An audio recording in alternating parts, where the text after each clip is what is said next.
Hey, bonjour à tous et bienvenue pour une nouvelle émission de Parlons-en. J'ai l'honneur et le privilège de recevoir mon ami Christian Crétin, alias Lord Campbell. Bonjour Christian, comment Bonjour vas-tu? Michael, mais ça va très très bien. Et vous? Ah Et ben, toi? Où? Qu'est-ce qu'on fait? On se tutoie, on se ah vous bah, on va pas faire semblant, on se connecte depuis quelques temps maintenant. Donc, Ouais, quand même, hein. tu peux me tutoyer, c'est avec plaisir. Tu sais bien que dans plus moi, ce que je suis naturellement, mais dans nos rencontres, je ne vois pas pour quelle raison je te vous verrai. Maintenant, il est évident que ça me fait du bien de pouvoir te parler comme ça aujourd'hui. Ah là là, enfin, depuis le temps, je vais t'interviewer, mon ami. Alors, Lord Campbell, Christian Crétin. On va commencer peut-être par toi, l'homme avant l'image que tu es, c'est-à-dire Lord Campbell, qui est important aussi dans le groupe Silverdust. Peux-tu te présenter un peu pour ceux qui n'ont pas encore la chance de te connaître? Dis-moi. Voilà, je suis Christian Crétin, alias Lord Campbell, le fondateur du groupe Silverdust. Le groupe existe maintenant depuis 2013. Et puis voilà, on a beaucoup de plaisir. On a une belle évolution depuis un moment. Beaucoup de gens nous suivent. On a des super fans comme la famille Pilet, par exemple, qui est toujours là et vous êtes très précieux. Ah bah, tu sais, je crois que quand Laure m'a... Je sais que c'est Laure qui m'a fait te rencontrer à l'origine, hein. Tu Oui. sais, tu avais fait avec le groupe, c'était les vœux, je ne sais plus quelle année, pour souhaiter la bonne année à tous. Et Laure, elle a été fixée sur cette vidéo. Et depuis ça, bah, on t'a suivi toujours avec le groupe. Et on continuera de le faire au maximum qu'on pourra faire. Génial. Qu'on Et, apprécie beaucoup. bah, je t'en prie. Alors, donc, tu es le leader, tu es le compositeur du groupe Silverdust, on est d'accord? Peux-tu expliquer un peu quel est le rôle réel d'un compositeur, d'un leader, d'un chanteur, c'est un chanteur aussi dans le singer, comment on peut dire? Moi, je suis pas très doué en anglais. C'est Donc, juste, hein. Ouais, on peut dire. Le lead singer. Euh, ben, je dirais, comment définir ça? Je pense qu'aujourd'hui, la musique, ce n'est absolument pas à faire de la musique la plupart de son temps. Je pense que si on veut un groupe, si on se veut ambitieux, qu'on a envie de vraiment développer le groupe un maximum sur les marchés internationaux, ben, c'est énormément de travail hors musique. La musique, quand on a la chance ou le temps d'en faire, c'est quand on est en tournée, quand on est en enregistrement ou qu'on a une petite période pour vite composer un album. Mais le reste, c'est vraiment que du développement à travers des bookers, des maisons de disques, management, des personnes aussi très précieuses autour de nous, dont Fabienne, que tu connais bien, Fabienne Roth, qui est le bras droit de Silverdust. Et c'est s'entourer de personnes comme ça qui permettent au groupe de monter. Mais c'est un grand travail de développement sur tous les niveaux, que ce soit l'image, que ce soit le management, le développement même du groupe. Et ouais, c'est vraiment comme ça que ça se passe actuellement, en ayant aussi beaucoup discuté avec beaucoup d'autres groupes beaucoup plus hauts que nous, dont Moonspell ou Rotting Christ, groupe que je crois que tu as bien apprécié, Rotting Christ, il me semble, à Genève, hein. Je me souviens que vous avez bien aimé, hein. C'est juste, je ne me trompe pas? ah, mais complètement. Je crois que c'est ça, oui, on est très fiers d'avoir pu, grâce à toi, parce que quelque part, c'est en te connaissant qu'on a pu, bon, Laure, elle, comme je fais tout parler de ma femme, mais c'est vrai que c'est grâce à elle, je l'ai dit, et j'ai pu connaître ce Moonspell. Alors moi, l'anglais, je l'ai dit, hein, et Ronkin Christ. C'était fabuleux de pouvoir les rencontrer grâce à ton intermédiaire, quelque part, grâce à Silver Dust. Moi, je ne les connaissais pas. Laure, elle, c'est une grande fan Les grands fans de Rotting Christ, ouais. de tout ce qui est métal. Ah Et ouais, c'est ouais. elle qui m'a lancé dans cette musique beaucoup plus que je le connaissais. Moi, je connaissais les anciens titres, les anciens chanteurs, les anciens groupes, mais les nouveaux, enfin pour moi, nouveaux, hein, je parle bien pour moi, c'était grâce à elle, tu vois. Et comme on dit, hein, toujours une grande femme derrière un grand homme, comme on dit. Ah ouais, alors ça, tu peux en être sûr, ça c'est clair. Mais c'est ça, qu'en ayant discuté avec eux, tu vois, c'est aussi des gens qui gèrent leur groupe à fond, hein, qui gèrent un peu toutes les ficelles, si on veut. Puis après, ben, c'est de bien s'entourer, c'est d'avoir beaucoup de connexions. Et c'est un métier, c'est pas ce que les gens pensent vraiment. On ne passe pas des heures avec une guitare ou des heures à pratiquer des vocalises et tout. Non, c'est vraiment totalement l'inverse. On a peu de temps, en tout cas pour ma part, hein, actuellement dans le développement, ça devient quand même grand, ça devient quelque chose de grand à gérer aussi ce groupe. Donc, il y a énormément de choses diverses à faire, de synchronisation pour vraiment que le groupe ben, continue à monter, continue à avoir une dynamique. On a les réseaux sociaux, enfin, on a beaucoup, beaucoup de choses. Et voilà, c'est une grande chance quand on peut s'entourer de personnes, des personnes que je citais auparavant, et puis ben justement de pouvoir avoir une dynamique intense. Et voilà, après, je dirais la cerise sur le gâteau, c'est quand on part en tournée, c'est quand on va voir les fans, c'est les concerts, c'est là qu'on se dit tout ce travail qui peut paraître des fois colossal, ben, quand on se retrouve sur une scène, on sait vraiment pourquoi on le fait et le grand plaisir qu'on a à partager, parce que la scène, c'est ça, c'est un partage entre les fans et le groupe. Et ce qu'on a vécu avec Silverdust à travers ces tournées passées, le partage était vraiment rempli d'émotions et c'était assez grand tout ce qu'on a vécu ces dernières années. Ça, je vais bien te le croire. Tu sais, on voit bien à chaque fois qu'on te voit en concert, on voit d'abord l'affection et l'amour que tu donnes aux gens, les gens viennent vers toi. J'ai déjà vu plusieurs belles scènes émouvantes et je sais que tu es quelqu'un qui aime bien aussi cette présence dans les concerts. Toi, on voit bien que c'est pas du faux, on le sent, on voit que c'est important aussi pour toi, tu sais, de ta manière d'être, ta manière de te présenter, tu donnes toujours un peu de temps à chacun. C'est d'ailleurs aussi moi ce que j'apprécie en toi, euh, c'est ça, c'est cette gentillesse sincère, honnête, tu vois. C'est aussi cette passion aussi que tu as en toi qui est, ouais, franchement, c'est ça qui est, enfin, je pense, important dans le groupe, c'est aussi en dehors de toute cette communication, comme tu dis, ce travail en amont, parce que c'est beaucoup de travail aussi, comme tu dis, de management de l'équipe, parce que chaque personne que tu as qui tourne autour de ton univers, c'est aussi un univers complet, complexe, j'allais dire. Mais c'est vrai que c'est vraiment intéressant. Le groupe Silverdust, tu disais, ça fait quelques années maintenant qu'il existe. Deux nouveaux membres ont rejoint donc ton groupe. Je pense que c'était assez difficile sur le coup. Enfin, c'est pas qu'ils sont mauvais, même mieux dire, ils sont très bons. Mais ce qui veut dire, voilà, c'est pas facile des fois d'intégrer des nouvelles personnes. Comment ça se passe quand c'est comme ça? Alors, ben, avant de répondre à cette question, je voudrais te dire que je suis très touché par ton analyse avant que tu disais que j'essaye de donner un peu toujours à chaque personne.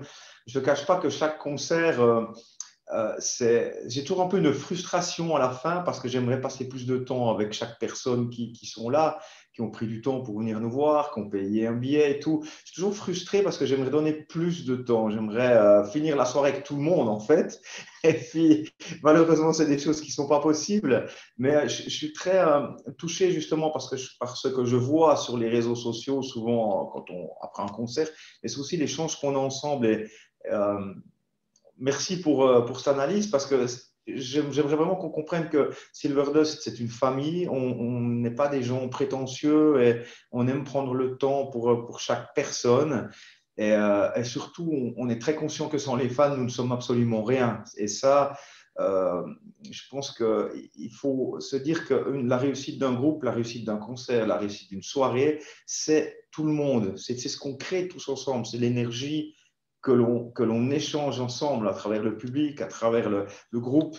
Et pour moi, ça donne une force absolument énorme. Et d'ailleurs, les lendemains de concert, c'est toujours une immense nostalgie. Toute l'équipe, on en parle souvent aussi avec Fabienne, on n'est pas bien le lendemain d'un concert parce que on a vécu quelque chose de fort, quelque chose de émotionnellement assez puissant. On est un peu tous dans une sorte de vibe qui est vraiment dans le haut. Puis le lendemain, tu te retrouves tranquille à la maison. Donc oui, ben, tu te reposes peut-être ou tu passes à autre chose. Mais il y a quelque chose qui reste encore dans l'air pendant pendant un, 2 jours, je dirais. Et ça, ces choses-là, il faut savoir aussi les gérer parce qu'il y a des moments, c'est pas toujours simple de redescendre du petit nuage. Alors voilà, ça c'était une chose que j'avais envie de dire. Et puis pour répondre à ta question, alors oui, c'est jamais facile les changements de line-up, c'est clair.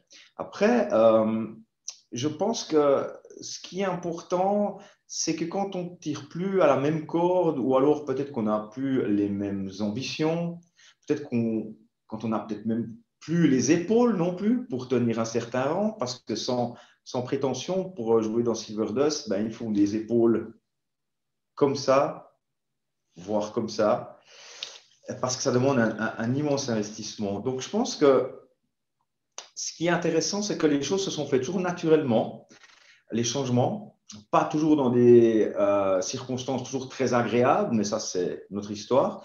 Par contre, pour nous, ça nous a toujours rendu service. Et ça, on le remarque encore aujourd'hui avec l'arrivée de Neiros, notre dernier guitariste, qui est absolument fantastique. Il a tout de suite vraiment eu l'énergie, il a tout de suite senti le groupe, et puis les fans et les gens ont tout de suite apprécié sa performance, son jeu.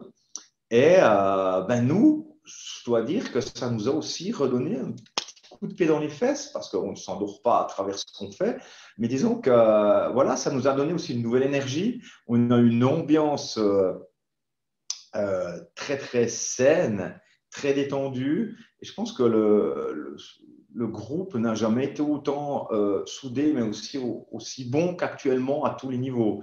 Et ça se sent vraiment fort, et ça, c'est des choses que nous, on ressent en tant que musiciens, mais c'est beaucoup des choses qu'on nous a dit dans les analyses de nos concerts. Non pas que Silverdust auparavant n'était pas bon, hein, je ne vais pas aller dans ce sens-là, c'est ridicule et pas constructif, mais le but est toujours de s'améliorer. C'est ça qui est important. Et cette amélioration, on sent qu'elle va justement dans le bon sens grâce à ces changements et grâce aussi à cette nouvelle énergie qui a été apportée par le nouveau membre. Et voilà, c'est ça, hein. Un groupe, c'est comme la vie, il y a des rencontres, il y a des ruptures, il y a des choses qui se font bien, des choses qui se font moins bien, mais l'important, c'est d'avoir toujours la conviction, d'avoir toujours bien fait les choses soi-même, même si on n'est jamais parfait, on a tous nos défauts, nos choses, mais quand on a la conviction des choses bien faites à la base, je pense que ça permet d'aller plus loin, ça permet aussi de garder cette force et de s'adapter à toutes les situations. Mais c'est exactement ça, très cher ami. Avant d'aller un peu plus loin dans le développement de ce que je voulais voir avec toi pour le groupe Silverdust, j'aimerais quand même rajouter, donc avant le groupe, donc tu as été aussi hockeyeur. Est-ce que l'esprit, la mentalité, le mental qu'on peut avoir dans une équipe sportive t'aide à avancer aussi maintenant dans le groupe? C'est une super question, on me la pose souvent. Moi, j'aimerais.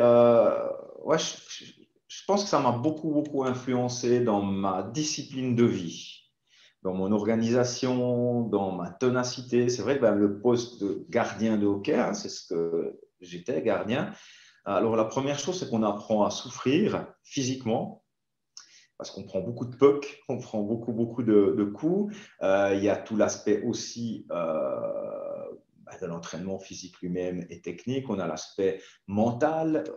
Il y a des grandes préparations au niveau psychologique, sophrologie, etc. Et puis après, ben, un gardien, c'est un personnage qui doit ne jamais montrer ses faiblesses. On doit toujours le sentir sûr, et c'est un peu l'ange gardien de l'équipe. Donc, il doit mettre son équipe en confiance. Et même s'il y a des moments qui sont difficiles, on devait apprendre à ne pas montrer cela et à ne pas transmettre cela à son équipe afin que ben, tout le monde soit détendu. Enfin, voilà, c'est un ensemble aussi de choses. Et je retrouve ça aujourd'hui dans le côté un peu de leader du groupe et de développement. C'est qu'on passe par plein de difficultés.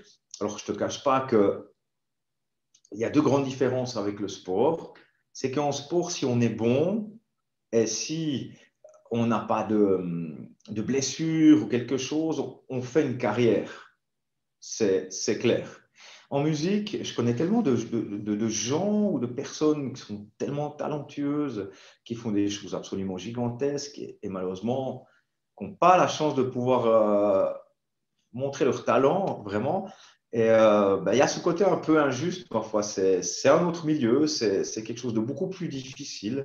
La musique est très, très difficile. Je pense que c'est une des choses les plus dures au niveau, je parle toujours, hein, au niveau quand on a une ambition de vouloir développer ça au marché international. Si on fait de la musique, se faire plaisir un peu de temps en temps, quelques concerts, c'est totalement autre chose. Mais voilà, tu me connais, je suis quelqu'un d'ambitieux, donc on veut toujours plus haut, on n'en a jamais assez. Et voilà, j'ai trouvé beaucoup de plaisir dans le sport et ça m'a énormément inspiré pour pouvoir prendre les coups qu'on prend aujourd'hui en musique, qui sont pas physiques, mais qui sont pas mal par moments même plus violents que des coups physiques. Mais on apprend la ténacité, on apprend à gérer les choses, à gérer différentes situations aussi. Et ouais, moi, ça m'a beaucoup, beaucoup, beaucoup aidé, ce développement-là de gardien de hockey. Eh ben, ça, c'est ce que je pensais, mais je voulais être sûr et donc j'ai la confirmation. J'aimerais savoir, donc, enfin, moi je le sais plus ou moins, mais donc là, en tout, tu as des nouveaux albums, tu as fait plusieurs albums, il y en a un nouveau qui va sortir bientôt, si je ne me trompe pas, si je ne m'abuse. Bien sûr, alors on va annoncer bientôt, enfin bientôt, montrer aussi notre nouvelle pochette d'un album qui sortira le 30 avril à la Casa Choc à Neuchâtel. Donc, on fait le vernissage, la soirée là-bas. On va présenter le nouveau spectacle et on est vraiment très content du résultat. C'est un peu sans prétention, l'album un peu de la maturité, je dirais, au niveau de la composition, au niveau, je pense aussi m'être amélioré, avoir peut-être. Il est très mélodieux. C'est un album très mélodieux. Dans tous les retours qu'on a pu avoir jusqu'à présent des gens du milieu musical, mais voilà, il y a un palier qui est franchi. Je pense que tu vas l'entendre, toi, en tant que fan de Silverdust et la famille. Je pense que vous allez entendre, ça reste du Silverdust, mais c'est quelque chose qui est, à mon sens, un peu plus abouti encore. J'ai essayé de travailler beaucoup sur la mélodie elle-même et la simplicité avec toujours des sons électro, avec beaucoup des mélodies, des sons classiques. Et ça fonctionne. Et je pense que ouais, cet album va être vraiment quelque chose de bien. On a surtout une actualité de festival pour l'été 2022 qui va être absolument super. Ah oui, mais de toute façon, tu as des grandes chances de nous voir là-bas, hein, pour le vernissage d'ailleurs, hein. Ah, ça c'est la classe. Avec plaisir, tu rigoles. Oui, à Kazachok. Tu sais qu'on a loupé la première fois que tu avais fait un truc là-bas, on n'a pas pu venir. Et on avait loupé, c'était horrible. Donc, donc, du coup, on va se rattraper. Oui, il faut bien. Oui, donc, tu parlais de maturité, tu parlais de beaucoup de choses, mais évidemment, mais tu vois, le fait que, en plus, tu as des nouveaux membres de la line-up et qui, en plus, te permettent d'avancer, d'évoluer et d'augmenter un peu, j'allais dire, de la puissance du groupe, si je peux dire.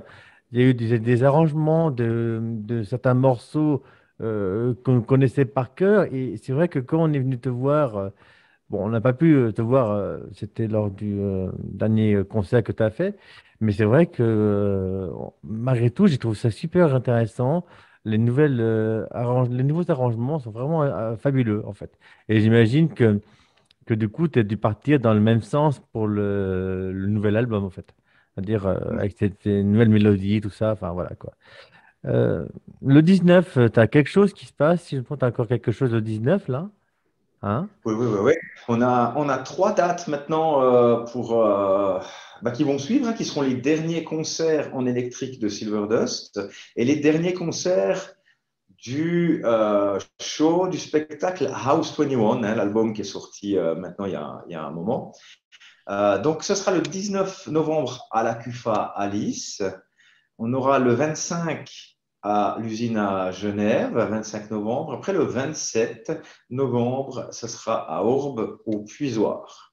Et là, on se réjouit beaucoup parce que on va fermer une porte pour en ouvrir une autre ça va être vraiment chouette. C'est ce fameux Daily Oui. Rock magazine qui a programmer tout ça. Et ça, c'est chouette, le concept avec Chaoseum, Oral Coma et Darkflow, des bons groupes, vraiment. Je me réjouis aussi de découvrir en live Chaoseum, on se connaît un peu plus, mais les autres groupes, je trouve, sont aussi très intéressants. Et ouais, je pense qu'on va passer une belle soirée.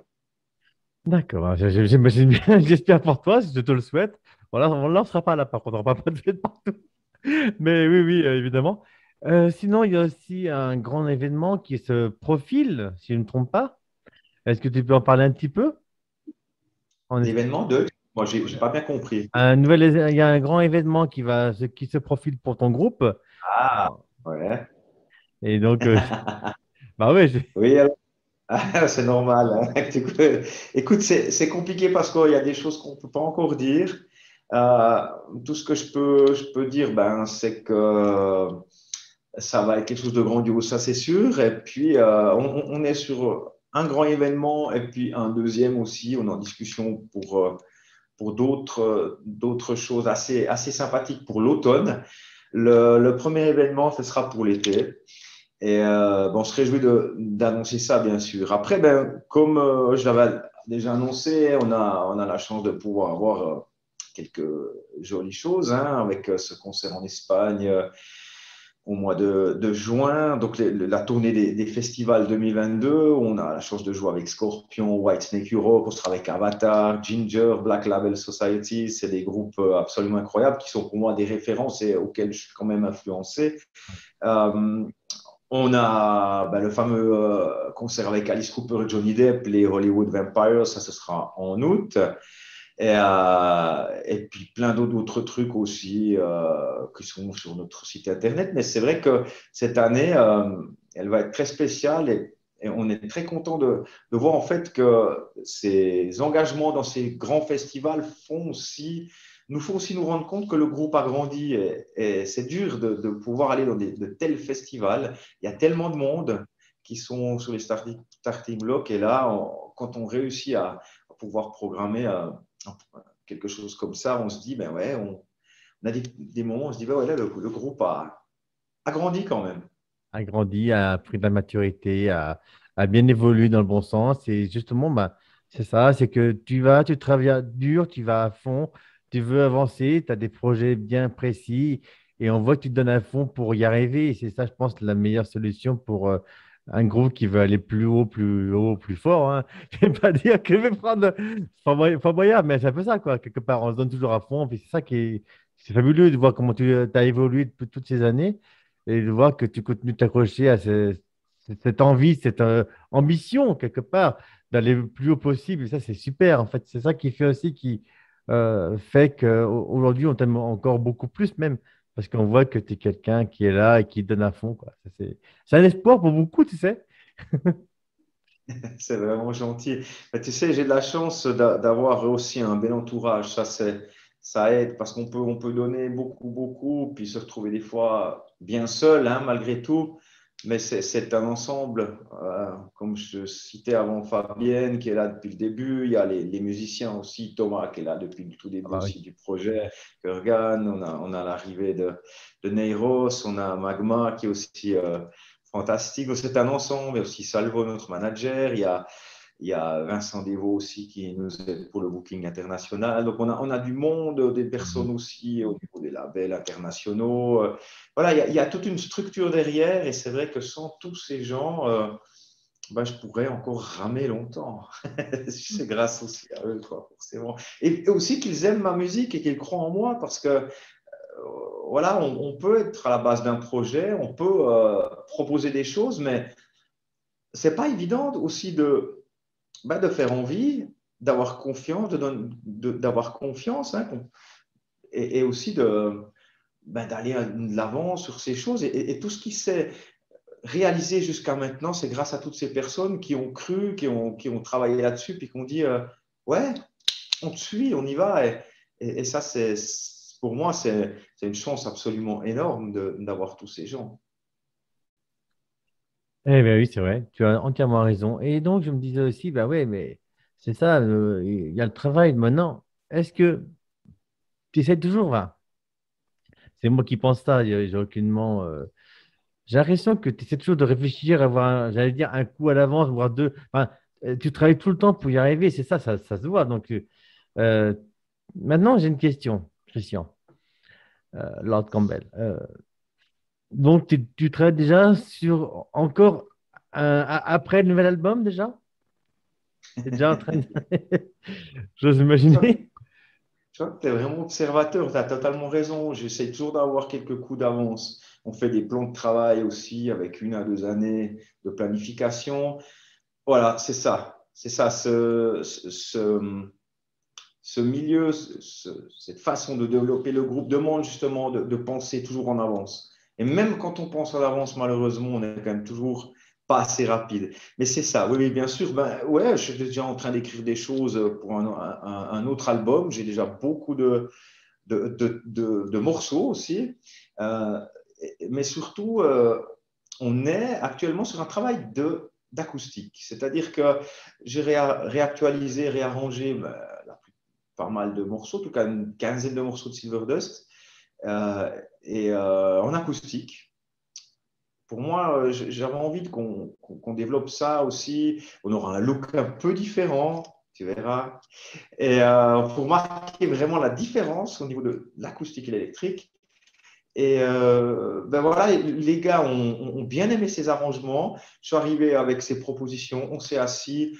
Magma a commencé à travailler ses parties de percussion sur ses morceaux. Thomas a ajouté sa ligne de basse. Nairos a aussi amené ses choses.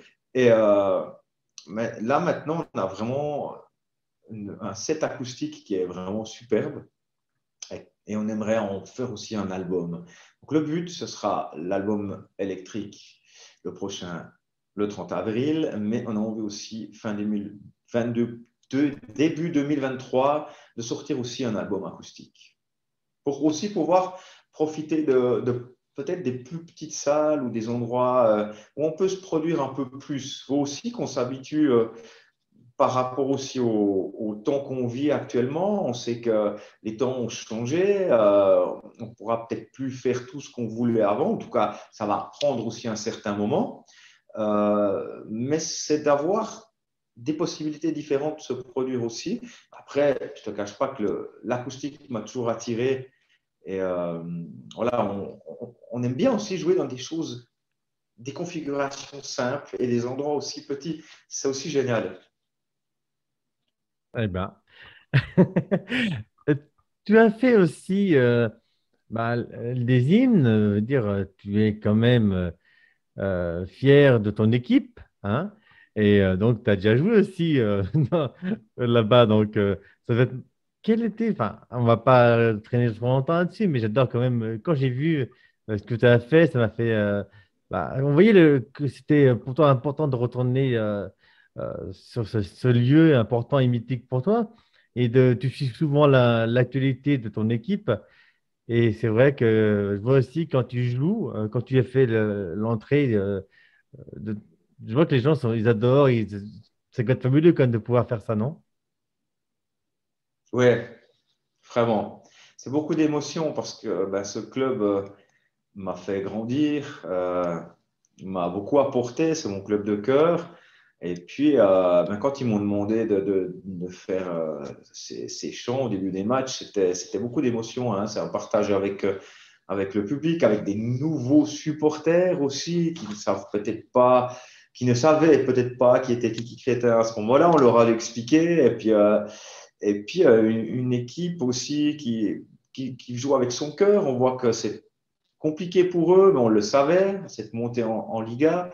Par contre, ils font des super surprises, ils réussissent à battre des équipes qui ont des millions de budget. Ben c'est ça l'esprit jurassien, c'est ça l'esprit Ajoulot. C'est avec un rien, on essaye de pousser tout au maximum. Après, ce n'est pas que dans la joie et le Jura, mais disons que c'est très ancré chez nous. Et c'est une fierté d'avoir ce club qui évolue actuellement en Liga, même s'il y a beaucoup de difficultés, et de voir que chaque joueur mouille son maillot et joue avant tout pour son club et pas en premier pour l'argent. Et ça, malheureusement, ben, ça ne se trouve pas partout. Mais c'est vrai que c'était une belle fierté de pouvoir aller sur cette glace. Le tout était de ne pas tomber aussi, parce qu'une fois qu'on passait la Rolva, ça glissait pas mal. Donc, je n'arrivais pas en patin, hein, forcément. Donc, une fois que j'étais bien installé, que la musique était partie, je pouvais respirer. Mais tant que j'étais pas fixe au milieu, c'était une angoisse. Dis-moi comment. Mais, en fait, je t'avoue que je me suis posé la question. Je me dis, oh là là. Bon, après, c'est bon, ça avait passé correctement. Ouais, ça s'est bien passé. Bon, bon. Bah écoute, je crois qu'on a fait pas mal de tours. Qu'est-ce que tu en penses, mon ami? On a pas mal Mais discuté. Et comme tu le sais, j'aime bien donner un dernier mot de la fin. Je vais certainement. Enfin, tu m'as confié un morceau que je mettrai à la fin de la vidéo, qui est. On va peut-être pas le dire. Les gens ils verront bien à la fin de la vidéo, tiens. Et donc, choisi par toi et moi, enfin, par Fabienne, j'allais dire, parce que c'est quand même Fabienne qui me l'a confié. Mais avant de mettre passer ce morceau, j'aimerais savoir si tu avais des choses à rajouter, à dire aux gens qui vont regarder la vidéo. j'ai envie de dire simplement, laissez-vous aller dans cet univers de Silver Dust, et puis allez faire un tour sur nos réseaux sociaux, nos Spotify, pour découvrir un peu ce qu'on fait, puisque c'est quelque chose qu'on a essayé de créer d'unique. Et ce que j'ai envie de dire, c'est vraiment le 19 novembre, le 25 et le 27. Venez, venez, venez, parce qu'on va tout donner pour ces 3 derniers concerts. Ça va être des belles soirées. Le 27, je vous parlais avant, au Puisoir à Orbe, ce sera aussi avec Monkey Tree, qui est un super groupe bien connu aussi de prog. Et ouais, je pense que ces 3 concerts, il faut se déplacer pour les voir, parce que il y aura des belles choses. Et voilà, mais en tout cas, merci beaucoup de tout ce soutien de toujours. Et merci d'être là. Eh bien, on continuera de te suivre. Merci à toi surtout. Parce que tu sais, je pense que certes, les fans sont là, mais pour qu'ils soient là, c'est que tu dois apporter aussi quelque chose, comme je te l'ai dit aussi. C'est cette passion. Ça fait, tu sais, quand on écoute un morceau de Silver Dust, quand on écoute que ça nous fait tellement du bien à l'âme et au cœur, on ne peut que vouloir en voir plus et t'accompagner encore plus loin. Tu vois? Et c'est C'est ça qui est si important. Donc voilà. Donc c'est pour ça qu'on continuera de te suivre, de te soutenir, de partager au maximum, un grand max, de faire des choses. Et puis voilà, moi de mon côté, je fais qu'on fait ce qu'on peut, mais mon émission est aussi là pour ça aussi. Et je suis fier d'avoir pu te recevoir aujourd'hui dans cette émission que voilà, je suis très heureux. Merci beaucoup en tout cas, Lord. Voilà. Merci beaucoup, Michael. Merci de toute cette attention. Merci aussi pour le super travail que tu as effectué pour les jeux vidéo et tout. C'est un travail juste colossal qui est absolument gigantesque, de tout développer ça, d'avoir eu toute cette imagination. Je ne peux même pas imaginer les heures et les heures et les heures. Je crois qu'on se ressemble un peu, toi et moi, on a des passionnés. Puis quand on commence quelque chose, on va au bout. Franchement, voilà, je tenais quand même une fois à te dire que je te félicite beaucoup et pour ce que tu as développé. Ne lâche rien et écoute-toi. Et merci aussi de tout cet intérêt, de tous ces gentils mots. Et j'aimerais juste savoir, en fait, quel est le morceau préféré de Silver Dust pour toi. Moi, j'adore Forever, en fait. Ok, Forever est énorme pour moi. Et après, je le mettrai en second The Vicious Dance. J'adore. Ouais, ouais. excellent. C'est Est-ce pour que tu moi. as aimé le nouvel arrangement de Forever au Payotte? Ouais, ouais, ouais. Très, très, très. Adoré. Il est un peu différent, hein, ça t'a remarqué, je Ah oui, pense. oui, bien sûr, on l'a remarqué, oui. Mais si, si, il passe bien. Ah ouais. Comme tu dis, il faut que les gens ils aillent le voir parce que là, ils vont louper quelque chose sinon. Et pour répondre à ta question, bah oui, je suis comme toi, je vais à fond. Là, je suis à la dernier épisode de la création de ma trilogie. D'ailleurs, il y a toujours un petit clin d'œil à Silver Dust. Maintenant, il est en 3D. Et donc, j'ai mis la fameuse House 21 à ma sauce à moi, bien sûr, hein. Ah, c'est Euh, génial. on va dire qu'il est basé en 3 étages. Le bas, le bas de l'étage, en fait, il y a 4 fantômes qui représente, qui vous représente, j'allais dire, parce qu'en fait, j'explique. En fait, vous êtes resté trop longtemps dans votre house animal et du coup, vous êtes resté bloqué temporellement là-dedans, quoi. C'est Tout pour ça. faux, ça, hein. C'est pas Hein? tout faux. On est resté trop longtemps là dans la restauration. Du J'ai coup, sorti ma nouvelle il y a un petit, avant, et voilà, après, je te laisse il y a un petit continuer. clin d'œil à vous là-dedans. En gros, c'est Kurgan qui dit à Lord Campbell en fantôme, hein, mais tu ne nous avais pas dit que ce n'était que pour s'entraîner. Et puis, ouais, et toi, tu réponds dans l'histoire, ah, le mystère de la House 21. En gros, c'est ça, quoi. En gros, c'est ça le clin d'œil que j'ai mis dedans. Voilà. Mais Génial. j'aurai le temps de t'en parler à l'occasion. Et moi aussi, bah, j'aurai fini ma trilogie et puis je vais sortir de Ouais. mon Hexatron Quest pour travailler sur un nouveau projet que j'ai aussi écrit en avance, bien sûr. Comme quoi, on n'est pas si loin de l'un de l'autre. Et c'est impressionnant toute la créativité que tu as, puis tout ce que tu développes. Combien d'heures, sans être indiscret, tu as le droit de ne pas me répondre, mais combien d'heures tu travailles par jour en fait sur tout ça? Bah, tu vois, Christian, déjà, bon, j'ai mon travail personnel, ce qu'on appelle le travail alimentaire. Je suis en Ouais. sécurité incendie, donc je fais beaucoup de boulot. Mais après, quand je rentre le soir ou quand c'est le matin, ça dépend des horaires. Je sais pas, je calcule plus mon temps, 2, 3 heures minimum, je sais pas. En fait, je me rends pas bien compte, en fait. Je crois qu'on se rend pas Ben, compte, hein. Quand tu écris quelque chose, quand tu composes quelque chose, tu t'en rends pas compte. C'est la c'est-à-dire passion que qui... ça veut dire que tu travailles très vite parce qu'on te voit développer des choses assez rapidement. Et puis, ouais, enfin, Ouais, tu c'est pas travailles faux. vite, quoi. C'est une Ah, c'est passion. Je crois que quand on est passionné, très cher ami, c'est ça, en fait. Mais je te montrerai à l'occasion d'autres choses. On a le temps. D'abord, tu as ta OK. carrière à faire. Et puis, peut-être qu'un jour, on pourra se, comme on dirait l'autre, on va faire une petite bouffe et puis on va en parler. Mais c'est une bonne Voilà. idée. Je suis pas toujours très réceptif. Enfin, je vois pas tout. Si tu veux, je ne vois pas tout. Et puis, T'inquiète. il y a des choses que je vois, ou des fois, il y a des choses qu'on me dit, et puis je suis super content. Donc, euh, franchement, bravo, quoi, et merci beaucoup, Michael. Mais je t'en prie. De toute façon, c'est pas grave, je demanderai à Fabienne. Je trouverai quelqu'un qui va pouvoir répondre. Bon, on organisera ça. Enfin, en tout cas, ça serait sympa qu'on puisse faire un truc sympathique ensemble. Voilà, Sûr. donc je te remercie encore une fois d'être venu dans mon émission. N'hésitez pas donc à aller voir tous les réseaux de Silverdust. Abonnez-vous, ceux qui ne sont pas encore abonnés à nos réseaux sociaux, parce que vraiment, ça peut valoir le coup. N'hésitez pas à liker, à vous abonner. Bref, faites ce que vous avez à faire. En tout cas, allez-y, les amis, c'est vraiment super. Vous allez voir là, à la fin donc, de la vidéo, je vais mettre euh, la fameuse vidéo que m'a donnée Fabienne, le solo de guitare de Kiki. Il est vraiment fabuleux. Ça serait dommage de le louper. Voilà. En tout cas, merci à tous et à toutes et à très bientôt pour une nouvelle émission de Parlons-en. Au revoir. Au revoir, merci.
Kill me.